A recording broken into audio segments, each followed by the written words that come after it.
Anong reaction mo sa work mo? Do you like? Do you love? Are you sad? Are you angry? Or are you happy? This is Boris Joaquin giving you practical wisdom to be happy at work.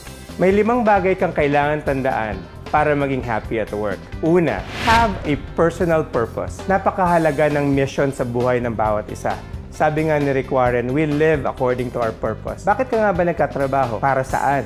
Para kanino? Ito ang dahilan kung bakit ka pumapasok at gumigising tuwing umaga. It's important for you to know where you are headed. Pangalawa, you need to appreciate and apologize. The more grateful you are in life, the more happier you will be. At pag nagkamali, mag-apologize na lang. Kapag tinatago natin ang pagkakamali natin, our weaknesses are perceived to be wickedness. So don't let that happen. Pangatlo, pursue empathy. When you have empathy, nilalagay mo yung katayuan mo sa katayuan ng ibang tao na iintindihan mo kung saan sila nanggagaling.